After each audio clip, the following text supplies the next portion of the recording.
welcome back to the press center. We have Gukesh with us, who just won his game against his compatriot Praggnanandhaa. How was it? You played black. Your another compatriot FIDE also won today. So a good day for Indian chess, I guess. But you played against your compatriot. So how does it feel beating somebody who is so close to you? You know, in you're from the same country. You probably are friends, and yeah. Yeah, I mean, we have a good relationship out of the board, but when it comes to chess, no matter who the opponent is, we fight, and that's what I did today, I guess. So I guess I will just give you the computer so you can operate it. Yeah, sure. So yeah, he played the Catalan, which he usually doesn't do that much, but yeah, he had this specific line in mind, and okay, till a3, bishop is on e4, it's kind of, it's been played before, but I mean, I checked this, but I couldn't remember anything on the board. And yeah, it's a very dangerous position for black if you don't know, and that's why I was taking so much time. Yeah, actually, at some point it looked like you were on the defensive side, but then you slowly started to overcome. Yeah, at some point I was in a very bad shape, and with both the time and also I guess the position, but I'm not very sure. I mean, he was very deeply prepared. So till e6 he was pretty much blitzing out all the moves, which means he's in prep. And okay, I thought here c6 and f5 are the two possible moves, and I decided on playing f5, but yeah, after this move he started thinking, which means f5 is not a great move. But I couldn't see any clear way for white. Obviously, what he did was the most logical: knight e5, knight f6. Yeah, and when he was calculating, I was like seeing a lot of options for him, like bishop g5, bishop h3, knight f7, lot of stuff. But this move I completely missed, and I think it's quite interesting, if not very strong. Mm-hmm. And queen c2, okay, I have to give the f5 pawn, because g6 would weaken the dark squares a lot. And yeah, I can't move the knight as d5 is hanging, and knight e4 runs into knight e4, fe4, bishop e4. So, yeah, so c6, queen f5. Here I had two moves, bishop c8 and queen e8. Actually, this was a slight miscalculation by me. When I played queen e8, I thought bishop c8 he can go queen h3, and if I play queen d6 here, he has knight c6, knight c6, knight d5. But after bishop e6, I think I'm just better. But during the game, I couldn't clearly navigate through all the mess. Evaluated, yeah. Sorry? Clearly evaluated. Yeah. And actually, if you come back to the position with c6, in situations like this, so what we are all taught, when we are kids and we are studying chess, is that you have this horrible bishop on b7 and all the pawns are on the white squares. So when you're playing the game, do you actually consider these general principles, or are you just all about the variations, the concrete lines? No, surely I clearly saw that b7 bishop was very bad, and it's helpful to have the general concepts in mind, but I guess in a position like this, it's just very concrete, and also it's you can't really play on general rules, because I'm not only playing against Pragg, but his computer prep, so I have to really concretely go into the details. And yeah, but okay, after bishop c8, I guess he would have done the same anyways, knight f7, queen e8, so it doesn't really matter, but yeah, this was a slight miscalculation. And queen e8, I thought here he could He could actually consider queen h3, because now bishop c8, knight c6 I think is quite strong. But yeah, I was intending queen h5 and okay, something like this. I don't know, it's very hard to evaluate, but I was happy that at least I'm not getting checkmated directly. But did you still feel in the situation that you're much worse, or you a little bit the pressure fell off? Well, after I played f5, he started spending a lot of time, so that's already a good. A good sign, let's say, yeah? It's not exactly a good sign because I know I made a mistake with f5, but okay, at least he's not blitzing out all the moves and the pressure is a bit. That bit easier. you knew he's out of prep basically Yeah, by this point. that was the good thing, but yeah, if I look at the position without all the other things considered, I don't think it's like so bad for black, but I'm sure he had some improvement, which the computer shows. But okay. Queen 8, yeah, this was also quite logical. Rook f1. Maybe bishop d4 was also possible, but I think I was thinking something like bishop d4, knight b3, take, knight d5. No, it was probably not. Yeah, it was not, yeah, sorry. Rook f1. Yeah, here was another interesting moment. I initially wanted to play knight b3 to control the d4 square, bishop d4, rook d4 stuff. But I thought he could still play bishop d4 with the point of like knight d4, rook d4. If I go bishop c5, he has queen f6. Oh my god. So, okay. yeah. It's a beautiful mate. Yeah. So I thought this knight b3, I'm not really stopping bishop d4, and also with knight b7 I have some other other moves like knight d6, knight d8. So I thought this was more logical, and yeah, also bishop g5 was a clever move, I think, because if he goes bishop d4, I wanted to go. Okay, I forgot. There are so many lines that so Yeah. many lines to calculate that yeah, you might forget here or there. Yeah, I wanted to go knight d6 here. And so the difference is basically that now if he goes queen e5, I take rook f7, and I think I'm surviving. But in what he played, bishop g5, if I continue with the same thing, then he has queen e5, take rook f7, bishop f6. I have to take with the pawn and queen h5, and okay, all kinds of sacks on d5. It's very dangerous.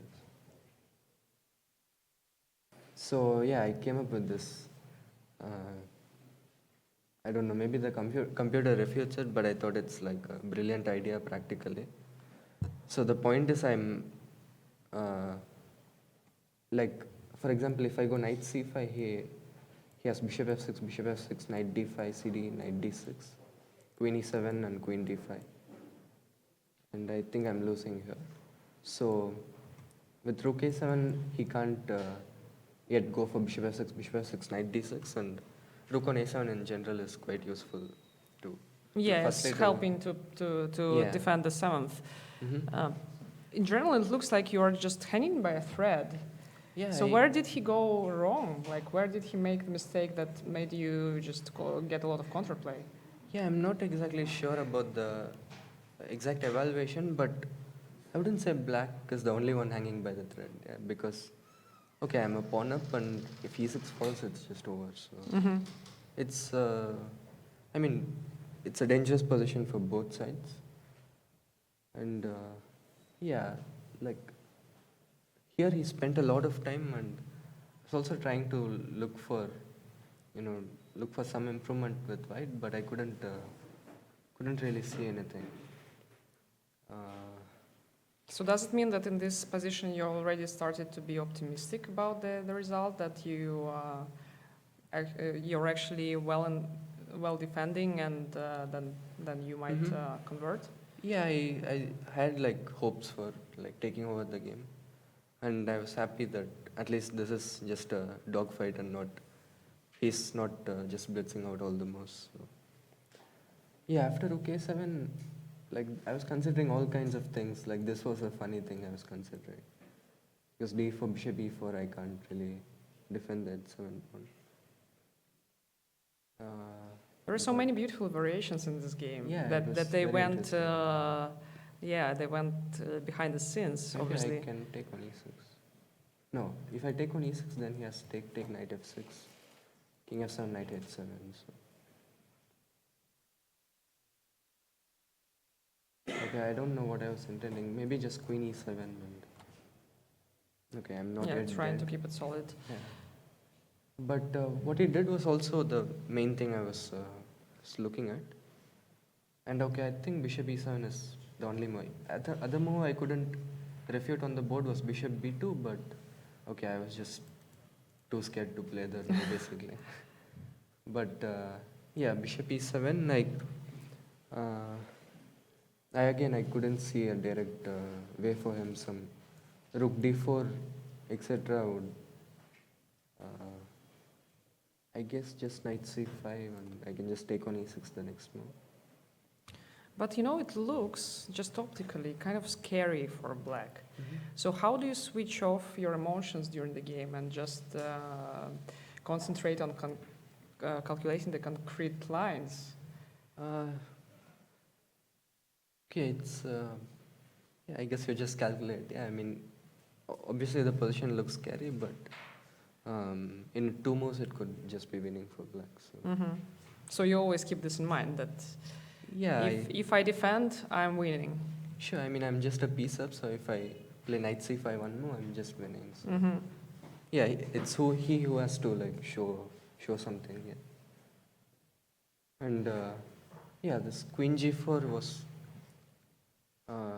logical, and I think like I was considering two moves, knight c5 and knight d8. If I go knight c5, he has knight h6, king h8, knight f5, and yeah, at least during the game, I didn't think this was working for black because bishop d8 just e7, I think. Yeah. Yeah, that's the reaction to the move e7 from outside. We had some people cheering, you know, and I don't know if you could hear it in the broadcast, but that's what we heard here. Yeah, so I didn't think this was winning. This was working. So I went knight d8, and if I'm not wrong, I think just queen d4 would just be an equal position. Because I have to go knight c6. If I move the rook, then take knight d8, and I'm I losing like the how knight. you say that this is such a mess, you know, everything is hanging, there are so many lines, and you say, this is just an equal position. No, because knight c6, he has to, I guess, go back and repeat. Yeah. I couldn't see anything Oh, I better see. at least. Because I'm a piece up and I'm almost consolidating, but I just didn't see any move for black. Like anything better than just coming back, okay. Yeah. So, I don't know. For sure he should have played queen d4, but okay, I don't know what he missed, but knight d8 is just like. So now this is just probably Yeah, just I'm winning just for a black. piece up. Yeah. I mean, he still has e6, but okay, it should be winning. And okay, around here we had like 2 minutes for, I don't know, 14 moves, and luckily I had 1 minute more, so even if it gets to flagging, I would have an advantage. But yeah, he quickly blundered also the bishop c5 trick, and it was over. Well, it's a very, very difficult game to win. You had to calculate a lot, you had to work a lot at the board. You came from the defensive side. So how are you planning, and what do you usually do to relax after the game, to regain your energy? I guess just stick with some routines that I have, and